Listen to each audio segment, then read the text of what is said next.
to Mr. UFC Vegas Fight Club TV. I am Kyle, your host. Welcome to the podcast. Welcome to the Let's Chat video for UFC 226, Daniel Cormier versus Stipe Miocic. This is going to be the video in the comment section that we are going to have comments and discussions in this comment section down below during UFC 226. So if you are a new subscriber or thinking of subscribing, get involved in the conversation down below. And what we do there is all of the bets that we have, bets coming up, bets that have already taken place, and fights that have taken place. We have conversations there all during UFC 226. So if you have not yet done so, do not forget to subscribe to Fight Club TV. It's a UFC and gambling channel all in one spot. So now that we got that out of the way, we are going to get into our hero parlay. We're going to talk about that. We're going to talk about my larger parlay that I was doing. Seems like it's going to be shifted around a little bit due to the fact that Brian Ortega and Max Holloway are not fighting.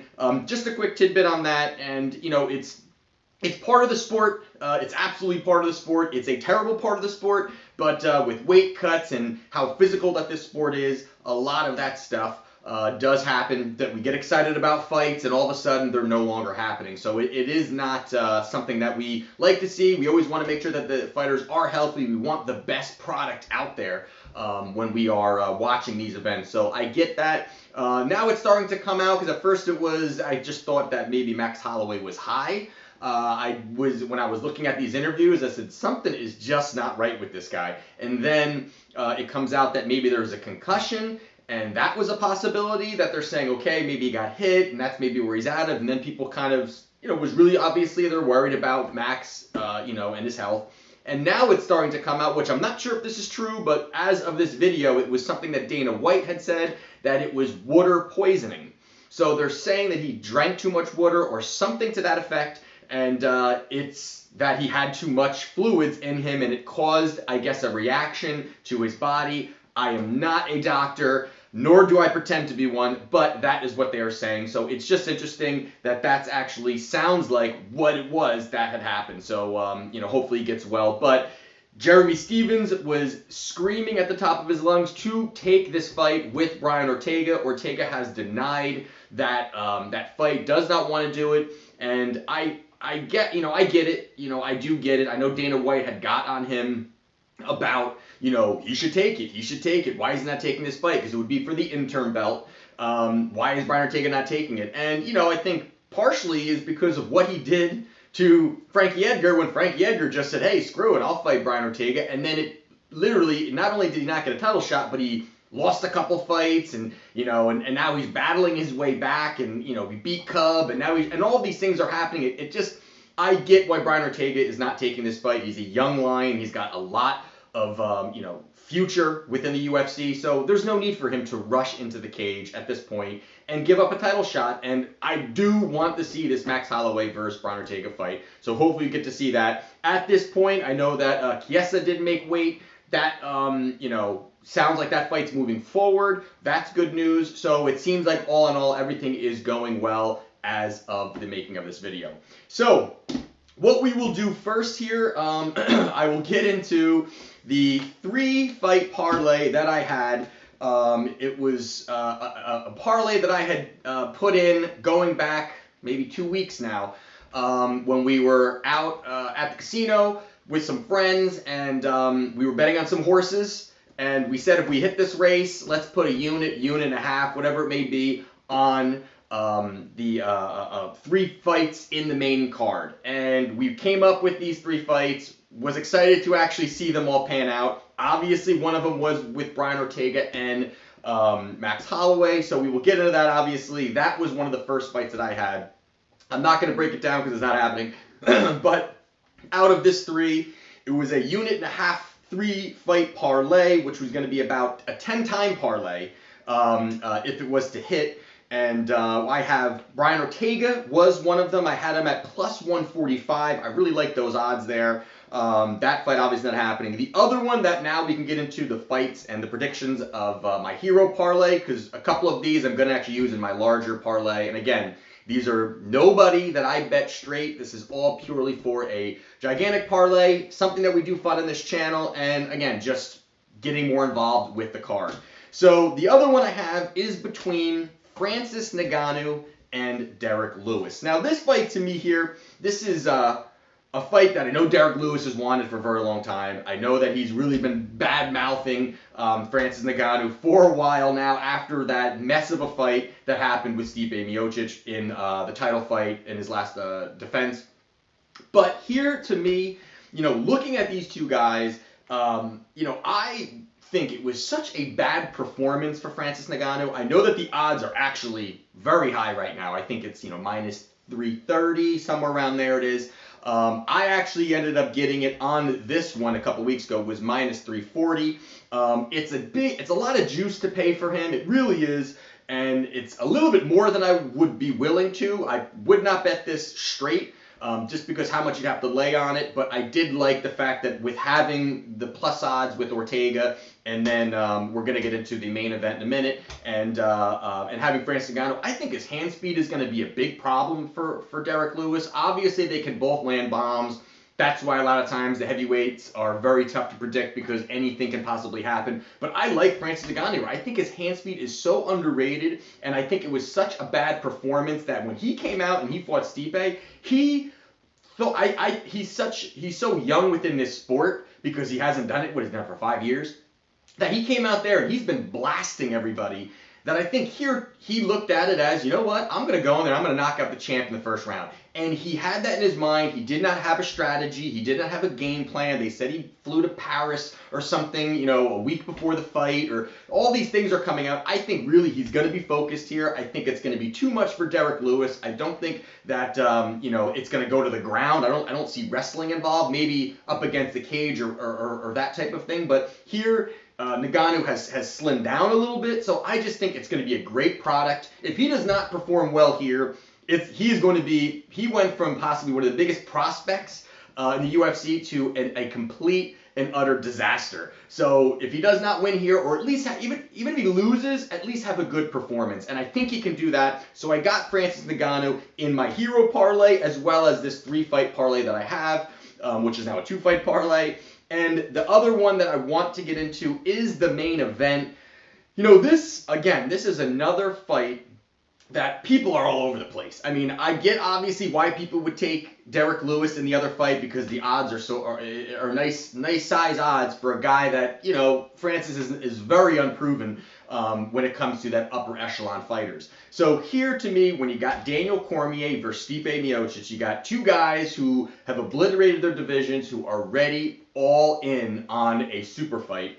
To me here, the one thing that stuck out to me about Stipe, and we talked about it a little bit in the prediction show, is the people that Stipe fought and the type of fighter, not caliber, but the type of fighter. A lot of them are strikers. None of them are really going to be grinding it out, ground and pounders, looking to take you down. And Stipe's always able to move forward. He's always able to move forward. He's not a guy that's going to use the reach where he's going to extend his arm completely, and that's where he's connecting. He's always in tight. He's always in close. He's got that amazing power. I mean, one thing for sure, Stipe can knock literally anybody out on the planet. That is without a doubt. I just think that it's going to lead to opportunities for Daniel Cormier to get close and to possibly take him down, make it messy, get inside. And the thing that I also did like about Stipe in the Ngannou fight was, one, his gas tank looked terrible.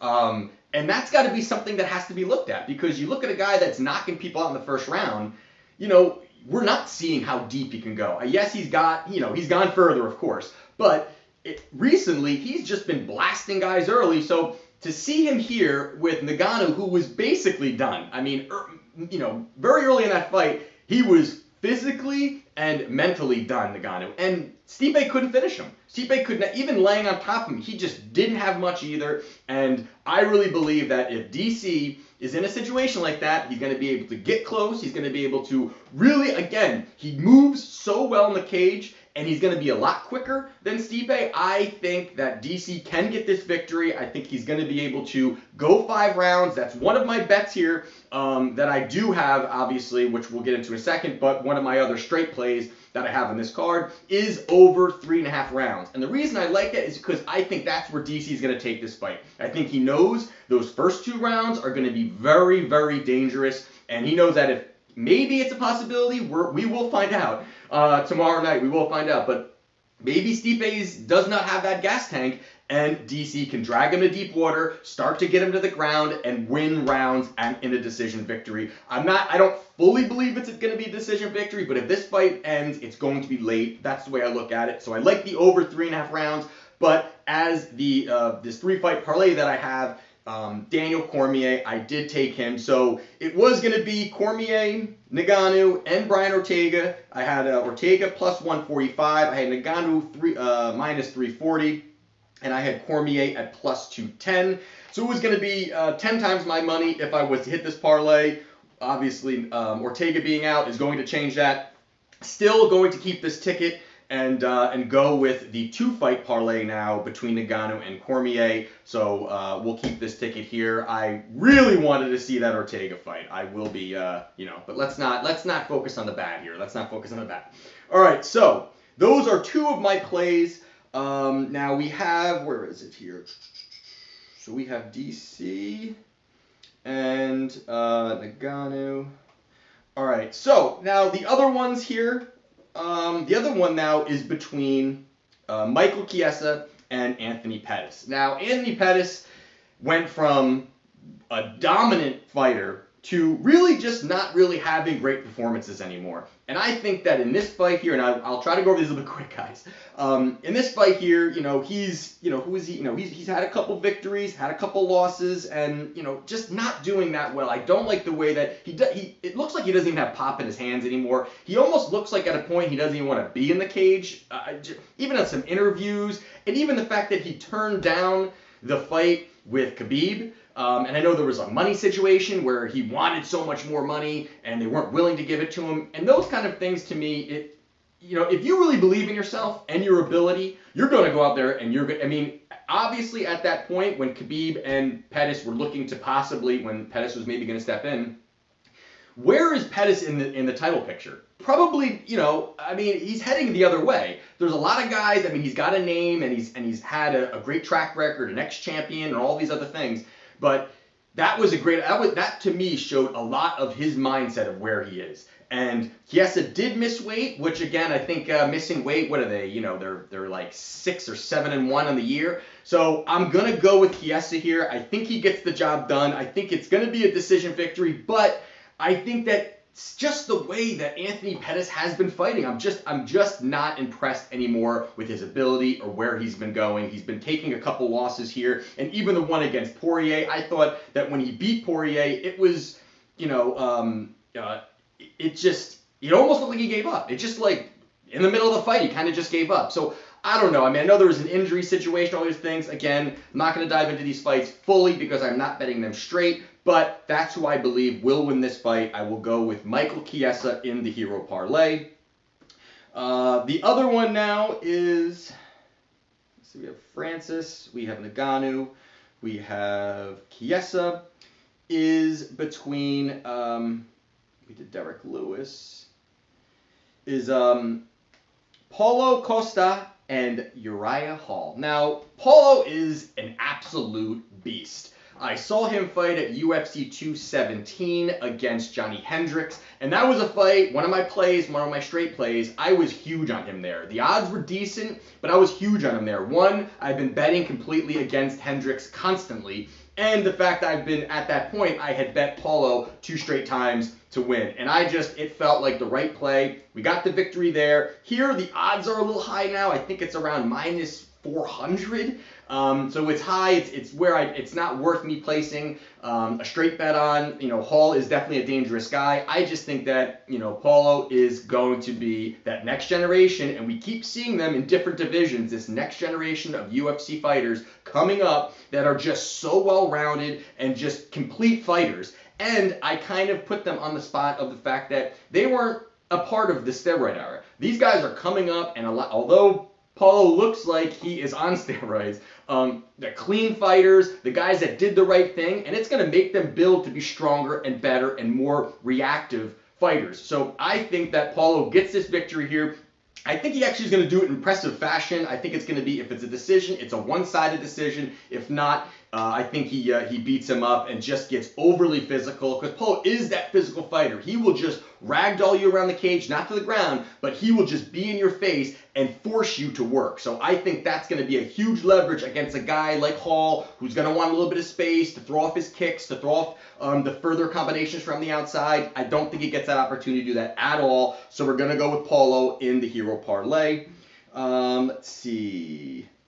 The other one is Paul Felder. We talked about this one. This is a straight bet for me as well. Paul Felder against Mike Perry. And in this fight here, again, I talked about it in the prediction show, so I don't want to dive into too much, but I just believe that, Felder is such a complete fighter and such a well-polished fighter, and his Muay Thai is great, and I just think that he's going to really be hitting Perry from all different angles. And where Perry is very straightforward, he comes forward, he comes hard, and like we talk about, he's kind of that guerrilla mentality. He just wants to go in there and he wants that spectacular knockout, which is a very big flaw in Mike Perry's game. I think that's a terrible way for him. It worked when he was fighting the lower level guys, because the lower level guys don't really know what they're doing as well. They just kind of go out and they don't really have a complete strategy or how they're going to really piece together a game plan. And he still is doing that because he wants those spectacular knockouts. I think a guy with like Paul Felder is not going to fall into that trap. And if he gets close, again, the elbows, the knees, the spinning attacks that Paul Felder gives you is just a completely different look at anything that Mike Perry has seen. So we're going to put Paul Felder also in the hero parlay. And the last two, I'll just quickly, I'm not even going to really dive into it. I like a Sun Sao. I like a Sun Sao to beat Rob Font. A Sun Sao is a great fighter. I think he's got an opportunity here to get the victory against Rob Font. And the other one is going to be Max Griffin. I think Max Griffin, nice odds on him. Curtis, he's, he had one fight in the UFC, and I just think that the experience with Max Griffin and what he could bring to the table is going to be a little bit too much. I think he gets the victory, possibly decision victory, so we're going to put him also in the hero parlay. So those are my picks for my hero parlay. I do also have my 2-fight parlay here, and again, the only ones that I am betting straight in this card are, I did have the over, which was my best bet play of this card, which was the over 3.5 rounds between Brian Ortega and Max Holloway. So that obviously is not happening. But my 2 other 1-unit plays is Paul Felder, 1 unit to beat Mike Perry, -145 is the odds. And then the other one is 1 unit on the over 3.5 rounds on the DC Stipe Championship Super Fight. So there you have it, guys. Let me know what you guys have. Let me know what you guys are, your thoughts on this Brian Ortega situation. It's terrible. It's really depressing. When we all have been talking about this card, especially with the lack of big cards that have been happening, or the kind of the time off, I should say, that, there's been a couple weeks and we're all been talking about and breaking down the Ortega fight and DC and all these other things. Then it just, okay, it's not happening anymore. It's just, it leaves a void. But again, we got to focus on still a fantastic card at UFC 226 this weekend. So let me know what you guys have. If you have not yet done so, do not forget to subscribe to Fight Club TV. It's a UFC and gambling channel all in one spot. And this is Mr. UFC Vegas, Fight Club TV.